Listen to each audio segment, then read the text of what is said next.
We're going to start with intentional torts, and the most obvious one would be battery. So I hit you, for example, and we have a nice picture of someone hitting someone else. All it takes then is harmful contact, intent, and it causes some sort of harm, some sort of injury. That's the prima facie case: harmful contact, intent, and causation. It can be either specific or general intent. What do I mean by that? Well, I may have had an intent to hit you, but not an intent to break your jaw. So if you now sue me because I ended up breaking your jaw, I might say, well, I didn't mean to break your jaw, I just meant to hit you a little. That doesn't matter. Even if I didn't have the specific intent to break your jaw, as long as I had the general intent to hit you, I'm on the hook for any harm that I create. But in addition, on the other hand, you don't need to show harm at all.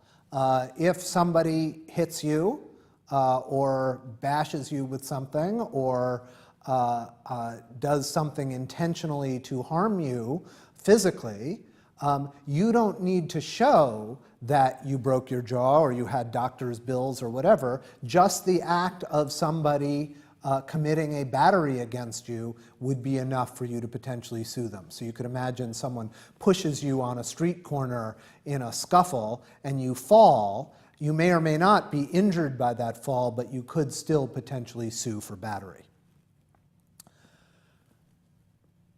Now, you could also have an assault. Now, an assault, sometimes people use the word assault to be synonymous to battery, but those are actually two different things. Assault is simply the reasonable apprehension of imminent contact. So it often goes together, assault and battery. So you make someone fearful that you're going to hit them, and then you hit them. The hitting is the battery, the creating the fear is the assault. But you could imagine that there could be an assault without a battery. You could go up to someone and say, if you keep doing that, I'm going to punch you in the face, and make them really afraid. And that could be an independent tort for assault, even if you never follow through and hit them. And again, all you have to have is the intent to cause harm through creating fear in the other person. And if it did in fact create fear in the other person, that's the causation, then that would be assault. Now, if you intend to commit an assault and battery or battery on another person, it doesn't matter if what ends up happening is a little different from what you intended. So for example, if you go to hit one person, and in the process of, I don't know, swinging a piece of wood to hit that one person, on your backswing you hit a different person, your intent to hit the first person still carries over to the second person, and the second person could sue you for an intentional tort. So it doesn't matter, again, if whether you harm the person you intended to harm or if you harm them the way you intended to harm them, etc. Just the mere intent to cause the battery is sufficient to satisfy the intent requirement.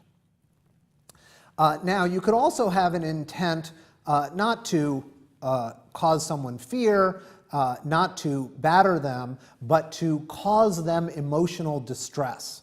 And so there is a tort for intentional infliction of emotional distress. And this is generally some sort of extreme conduct that is either intended to inflict emotional distress on someone, or it's engaged in with reckless disregard for whether it would cause someone emotional distress.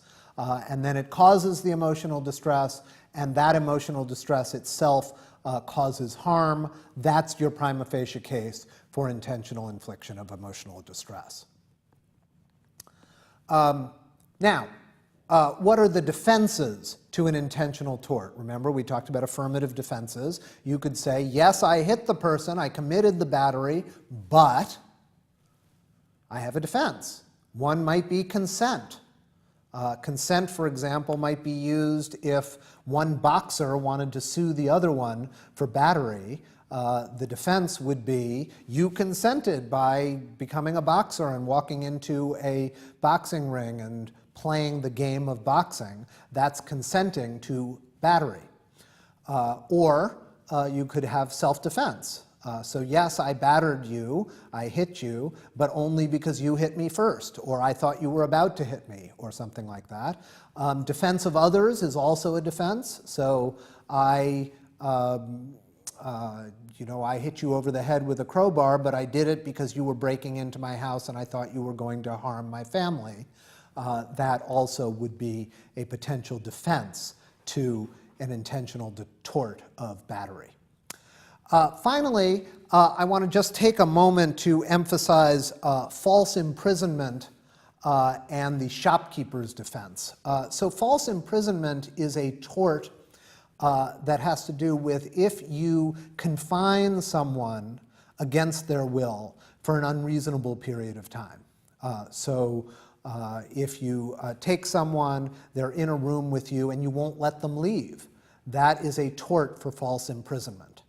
But there is one circumstance where we let shopkeepers engage in at least a limited degree of false imprisonment, and that is if someone is in your store and you have reason to believe that they are committing a shoplifting crime, they're stealing some of your stuff, you can hold them at the store for a reasonable period of time, in a reasonable manner, until the police can get there.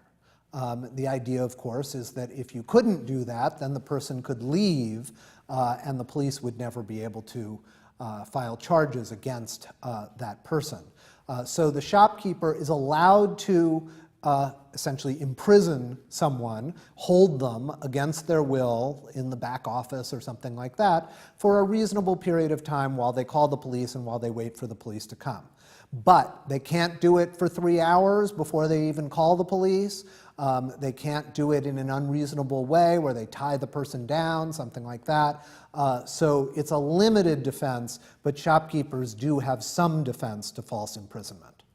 So that's the full range of intentional torts. And again, these are torts that are similar to crimes, right? Battery is a crime, assault is a crime. False imprisonment could be a crime. And then those would be prosecuted by the government. So you could have an intentional tort which is both a civil case for damages brought by the party harmed and a criminal case brought by the government. So intentional torts sometimes overlap with criminal cases, but they would be litigated separately because, as we discussed earlier, the criminal case would be based on a beyond a reasonable doubt standard, whereas the civil case would only be a preponderance of the evidence standard.